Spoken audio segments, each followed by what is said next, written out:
I think we are on page 32 of the book.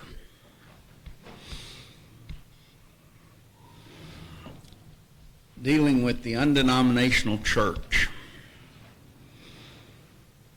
And we had been looking at the idea of we do not have a denominational name, whether the church as a whole or individual Christians.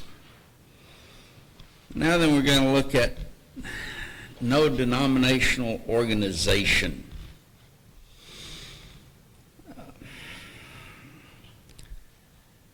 And I guess you could start on that saying headquarters.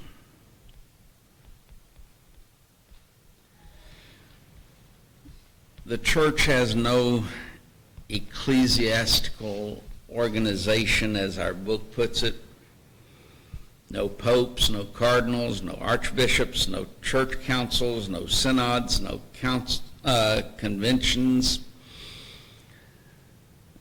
You will find things like unto that in just about every denominational group. They have an earthly headquarters someplace.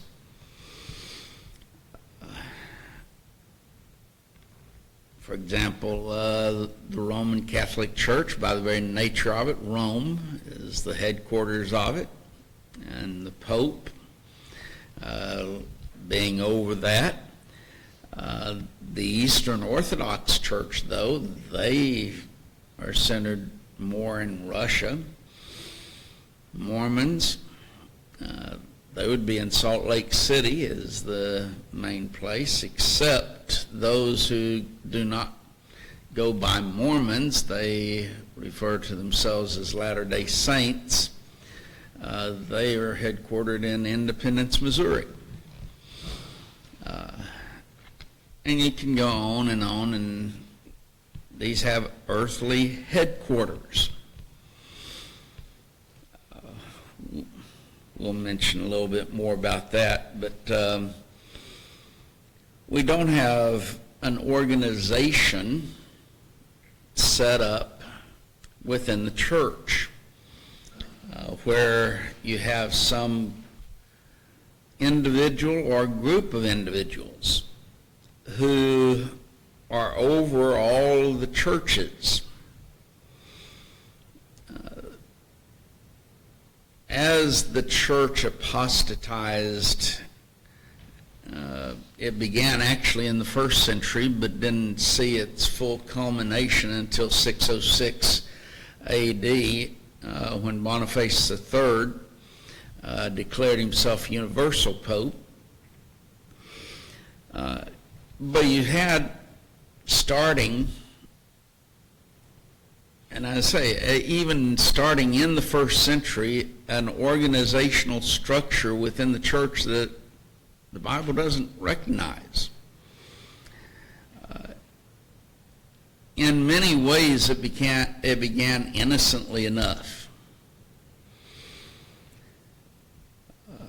Many congregations with elders have an elder of the month, sometimes it's called, or an elder that takes care of certain things that month, kind of chairs the meeting of the elders, and if they're meeting with the deacons, chairs that, and so forth. Nothing wrong with that. But it led to where one individual began taking over above the others, so that they began distinguishing. You had a bishop and the others were elders. The bishop was over the elders. Then you had bishops in areas starting to try to take over that area and be in control of that entire area. Archbishops. And it continued to grow until finally you have the papacy. Didn't happen overnight. but it did eventually end up in the papacy. But the church doesn't have any of that type of organization. I'll mention a book. It's actually was put out under two different names. How the Church Grows in the City was one of the names. I think that was the second name. And the 3 R's of urban church growth was, I think, the way in which he named it the first time. Written by Alvin Jennings. I used to have a copy of at least one of those. But basically it advocated, and this is just to let you know, Alvin Jennings, I believe he's dead now. I don't really know for certain. I'm pretty sure that he is. He was the head of Star Publication. Star Publication published a great amount of good material. Did it at an inexpensive rate, put it that way. One of the books that we hand out, in fact, was put out by Star Publication. So not everything that they did was bad, but he was the head of that organization. And these 2 books, he advocated that in urban areas in particular, that's why 3 R's of urban church growth, that you had one centralized eldership, and all of the congregations in that area, that urban area, would be responsible to that one eldership that was over all of the congregations in the city. Well, that was just very simply unscriptural. It's the same thing that led to the Roman Catholic papacy. Brother Wayne Coates wrote a review of that book, and it was sent out to every congregation that, at that time, the Pearl Street congregation in Denton had a record of. So, in order to offset that teaching, these things come up in the church. No authority for them, but as far as the Church of the Bible, there is no organization like that.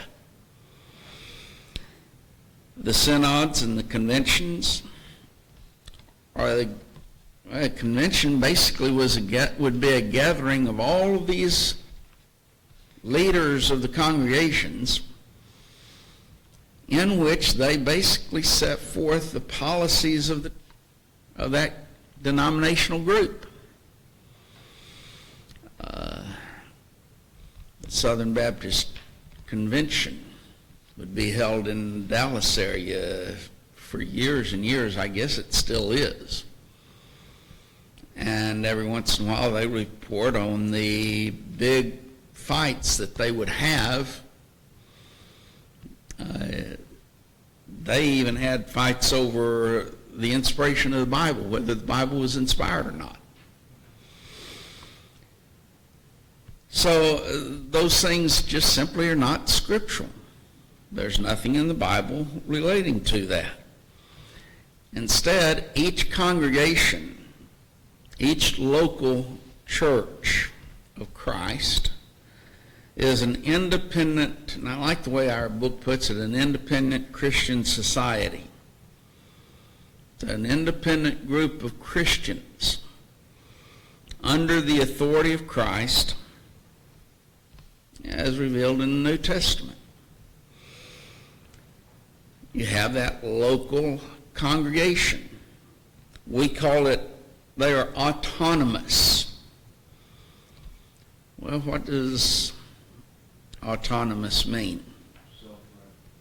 Self what? Self-ruling, that's right. Autos is a Greek term for self, and nomos is a Greek word for law. Self-law, self-governing. But it's under the authority of Christ.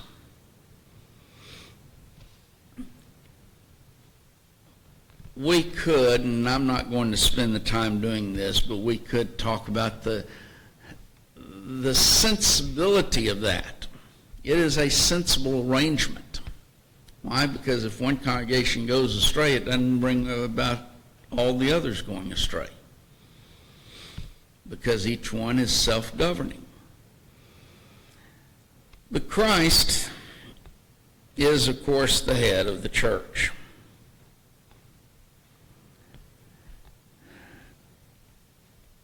And because we've read these passages many times, this isn't in our book, but Ephesians, the first chapter, verses 22 and 23, says that Christ is the head of the church, over all things to the church, which is his body, the fullness of him that filleth all in all.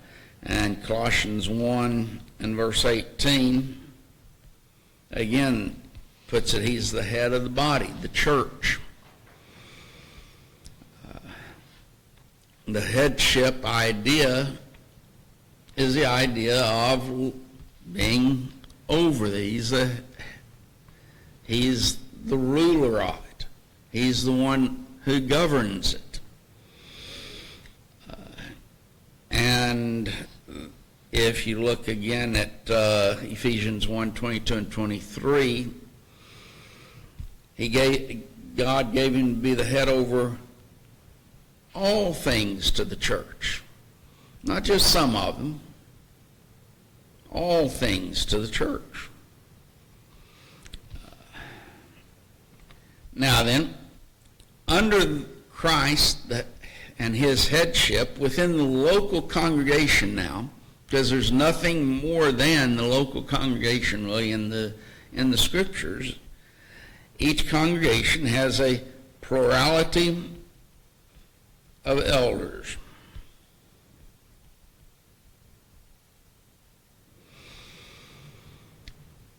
They oversee the flock under the headship of Christ.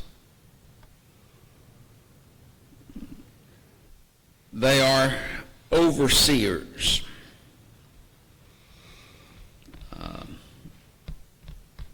Well, let me just go ahead and mention, there's 3 terms in the scriptures, translated by 6 English terms, that are applied to these men.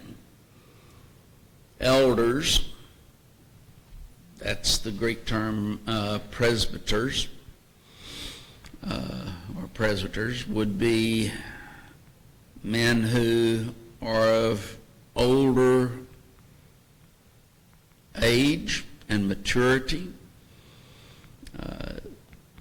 They're not thus flighty and youthful. Then you have overseers or bishops. That sets forth their responsibility to the flock. They oversee. They make sure that things are done according to God's word. And then shepherds or pastors deals more with the aspect of their manner or the way in which they do their work. They do it as a shepherd would. Carl?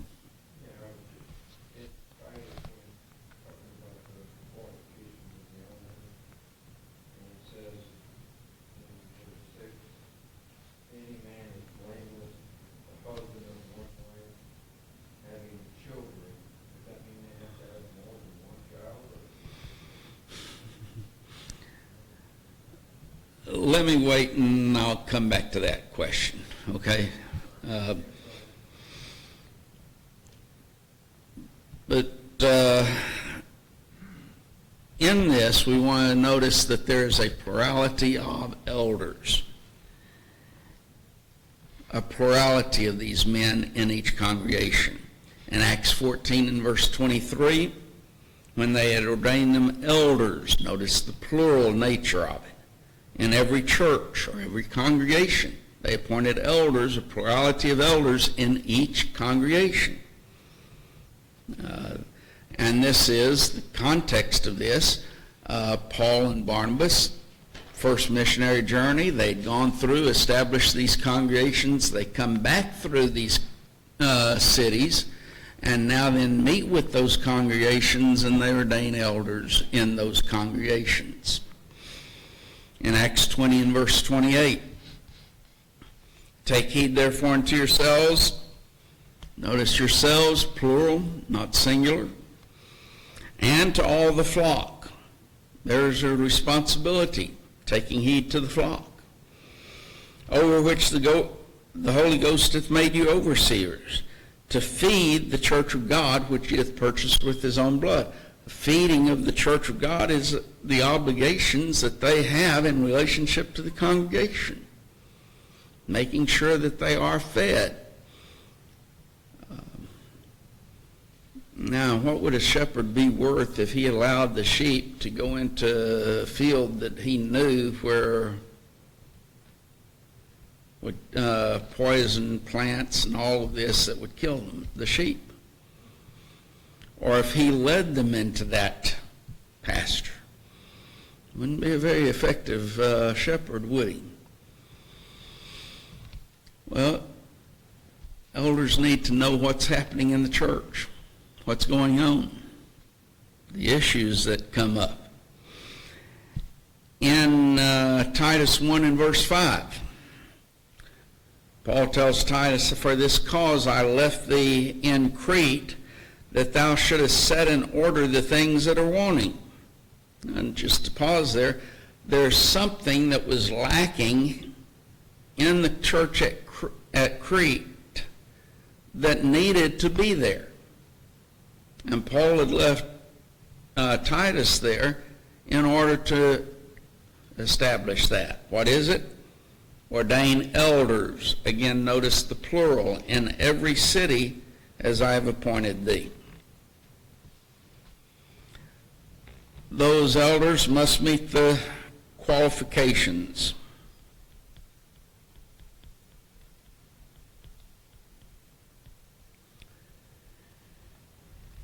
And actually, I had not planned on going into the qualifications since Tim's going to be teaching those passages. But since Carl asked about ordaining our children in particular, does he have to have more than one? Or is one child sufficient? One child is oftentimes referred to in the plural in the scriptures. Thus, the plural includes the singular. I've got numerous scriptures that would establish this. Let me mention just a few of them, and then we'll look at one in particular. Genesis 3:16. Genesis 16, verses 1 and 2. Genesis 21, 1 through 8. Genesis 46, verse 23. 1 Chronicles 4 and verse 13. 1 Chronicles 7 and verse 17. 1 Chronicles 23 and verse 17. 1 Timothy 5 and verse 4, and again in verse 10. When you compare Matthew 22 and verse 24 with Deuteronomy 25 and verse 5. I said we'd look at one in particular. 1 Chronicles 23 and verse 22.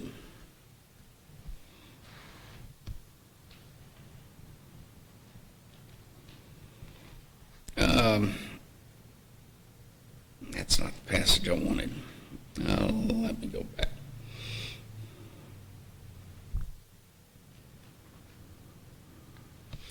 It's 1 Chronicles 23 and verse 17 that I was wanting in particular.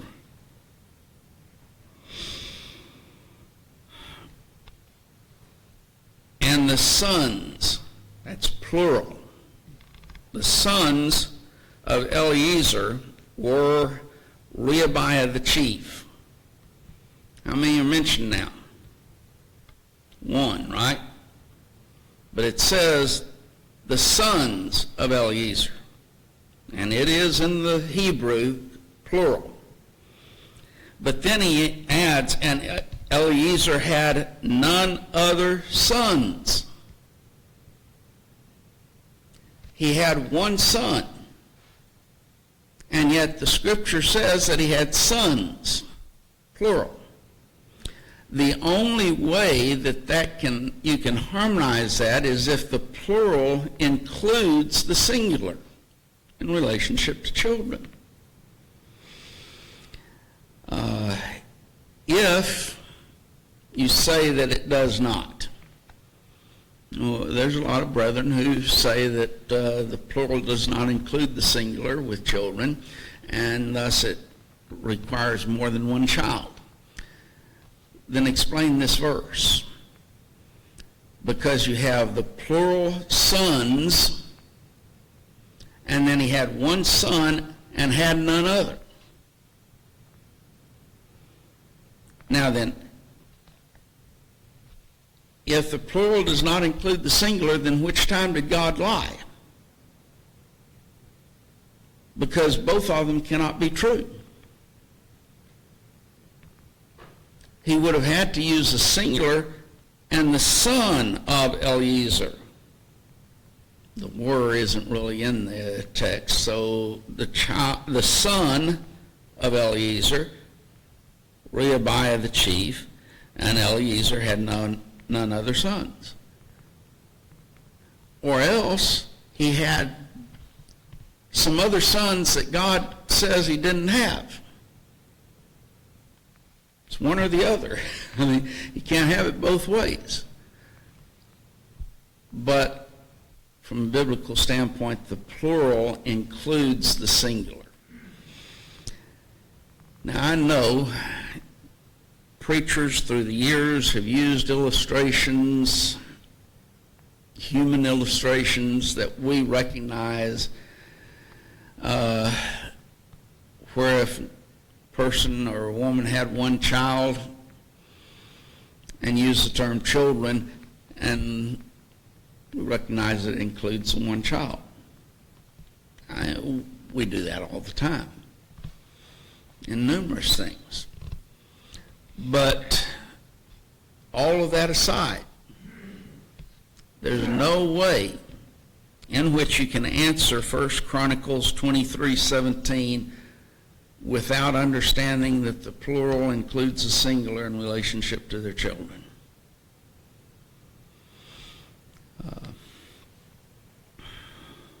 So does that answer your question? Okay.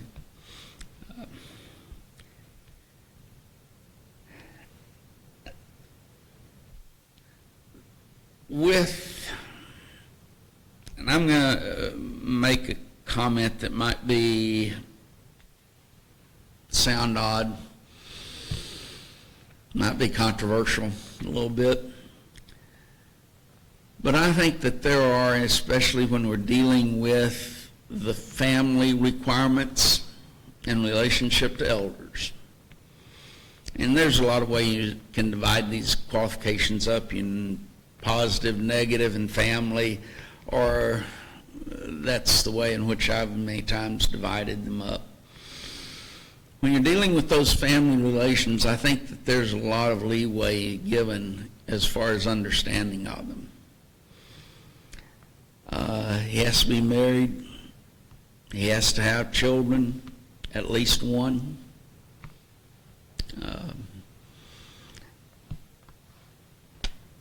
But then you get into all sorts of troubles. I'll give you some things to think about.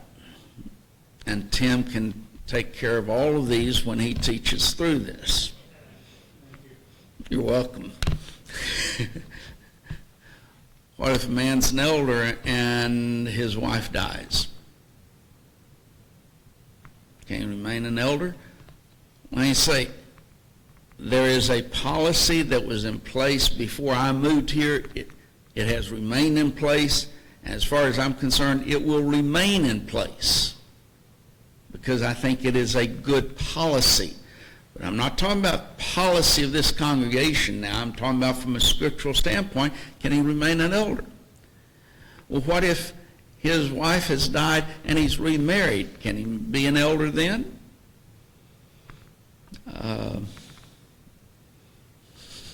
What if he was divorced for scriptural reasons?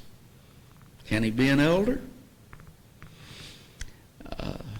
There's a lot of questions that come up.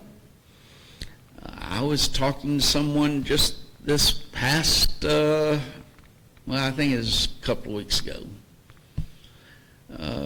They sent me a message on Facebook and went through this in relationship to husband and one wife.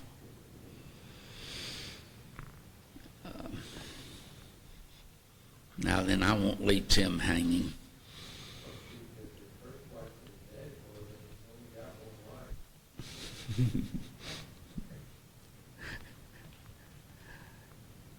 I think in every translation that I know of translates it husband and one wife. So I'm not talking about translation of the words. I'm talking now about the meaning of the words. It is a one-woman man in the Greek. Now, the reason I mention that is if you turn that phrase around, a one-man, woman, to where it's women, and you go over to 1 Timothy, the 5th chapter, guess what you're going to find? Paul is talking about widows. And he uses that exact same phrase that is in the masculine, the husband of one wife, in relationship to the widow who is the wife of one husband, if you want to word it that way. She must be the wife of one husband, but her husband's dead. Well, she couldn't be a widow, could she? I mean, you can't be a widow without your husband being dead, right? And yet he calls her a one-woman man. So when you look at that phrase,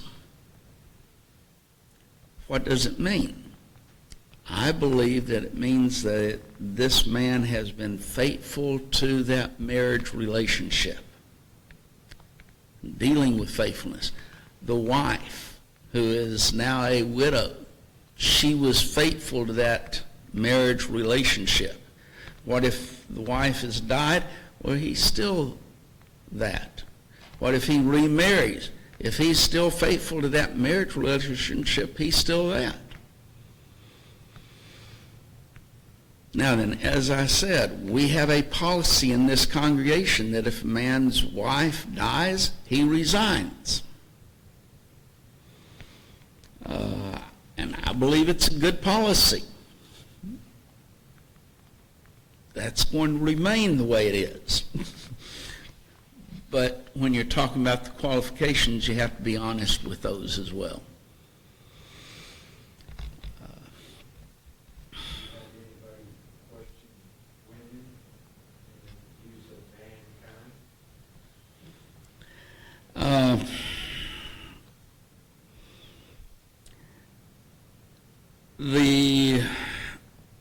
The terminology would not allow women, just put it that way. In the Greek, there is a general term, anthropos. We use anthropology, a study of man. It includes women. And the Greek term includes women. But there is a term that is very specific, aner.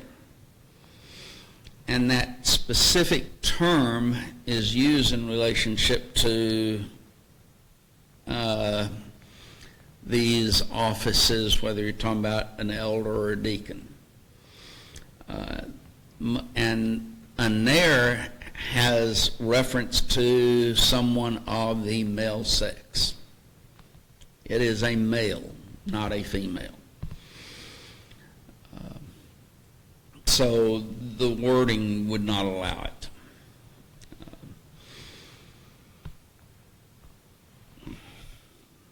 And that would be true in relationship to deacons as well. And we do have those in the church, several congregations that call themselves Church of Christ, who have pushed this feministic agenda on the Lord's church. One of the first ones, and I don't know where it's located. I remember the website that they had, I guess they still do, in which they had a woman preacher, a woman elder, deaconesses. And several years back, Abilene Christian, you just can't say Christian with them, Abilene Unchristian University had the woman come and speak to them in their lectureship program.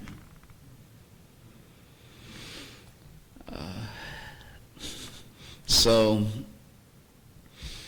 we do have a problem along those lines, but the Greek term is very specific. Of course, they try and catch Galatians 3 and verse 28. There's neither bond nor free, neither male nor female. See there's that sexual distinction is no longer in existence. And so what a man can do, a woman can do. Well, that's just simply false. Galatians 3:28 has to be understood in relationship to the verses before it. Verse 26, you're all the children of God by the faith in Christ Jesus. For as many of you as have been baptized into Christ have put on Christ. For there is neither, what is it? Neither the social and distinctions, bond or free. They don't make a difference as far as salvation is concerned. Everyone, male or female, can be saved. On the condition of verse 26 and 27, yes, which would be that obedience, and thus be a child of God. So it has to be understood in light of what the context is. They rip it totally out of that context and say, see, women can be preachers, they can be elders or deacons and whatever, and have a leadership role within the church. Well, no, that does not allow that.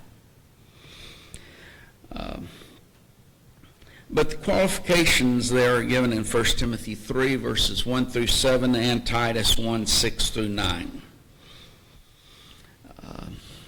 And I'm not going to try and go through all of those qualifications. We'd be here in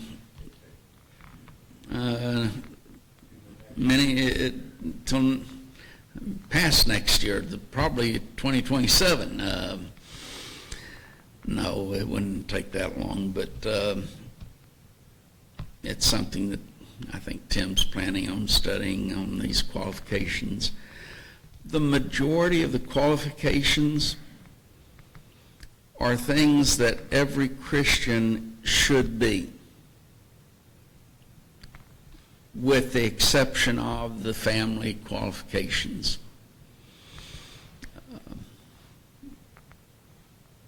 But when you're talking about they are to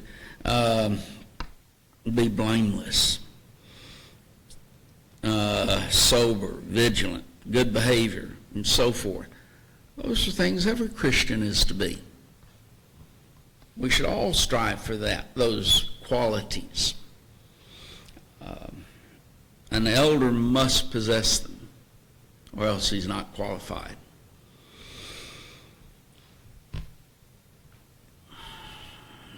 Let me ask you the question, since we're dealing with that. Which is better? Having no elders or having elders that are unqualified? No elders. That's far better.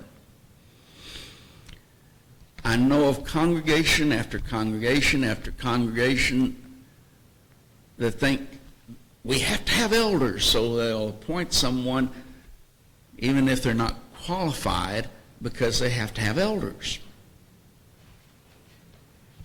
And their thinking is it's better to have unqualified elders than to have no elders, because God expects us to have elders.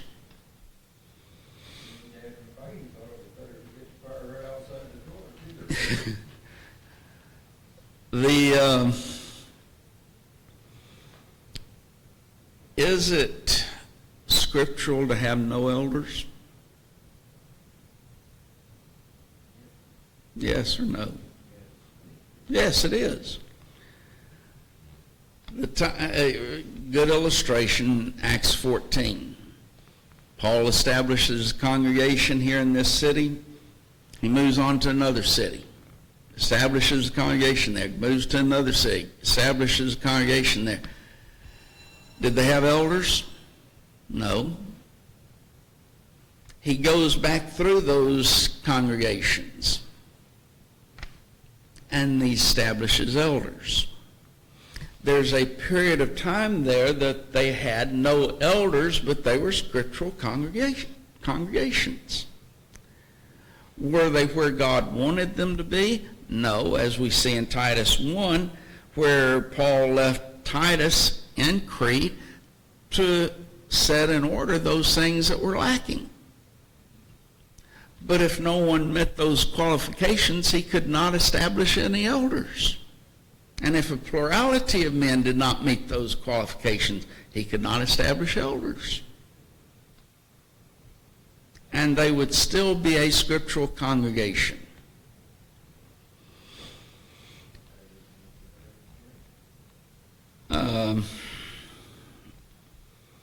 Well, that's more holding the faithful word. I'm not sure I'm making your connection. Well, they've got to understand that to be able to teach people the Word of God in order to be qualified to be an elder. Okay. They're all babes in Christ. There has to be a period of time in which they have a growth to where they can be an elder. That is true. And I'll add, from a practical standpoint, nowadays we live in a different time than what they lived in. Many of the individuals who became Christians during that period of time, what background did they have? They were Jewish background. They knew the Jewish law. As far as moral principles, as far as living, as to how we live, there's not all that much difference between what was found in the law of Moses and what's found in the law of Christ. Now, I'm talking about moral issues. So they would have had a background, and also the Old Testament was looking forward to Christ and teaching all the principles concerning Christianity and the kingdom of God. So they had a good background already. Whereas a Gentile wouldn't have that background. It might take him longer to learn. So congregations are different. Some have men who are qualified, some who are still in the process of becoming qualified, whereas other congregations might not have anyone who's qualified, might have people who are coming up who will be, but that doesn't mean that they will be. Yeah, and I say the first will be in relationship to if they continue to grow and develop as they should, they could make elders, become elders. Doesn't mean that they will continue to grow and develop. I've known many people here in this congregation through the years who initially I thought would, with time, development, growth, would be a good elder. Some of them have left for other congregations, some of them or areas, some of them fell away. They didn't grow and develop.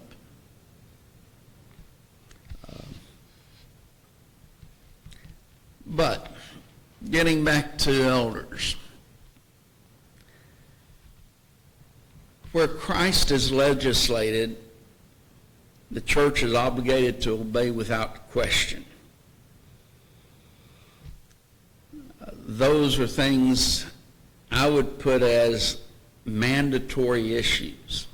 God has mandated, He has commanded, He has obligated us to do certain things. We've got to obey those things without question. But there's also matters of option where Christ is not legislated. Even in the carrying out of those things where God is legislated many times, there's areas of judgment. Let me give one illustration, quick illustration. Has God commanded us to go into all the world and to support missionaries as they go into the world? Yeah, He has, hasn't He?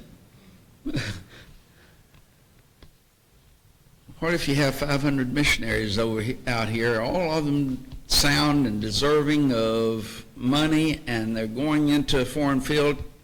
Can this congregation support them, all of them? No. Well, yet we're commanded to support those who are going into foreign fields. That's where expediency and judgment matters. The elders deciding who they will support and who they won't support, based upon the knowledge and the judgment that they have.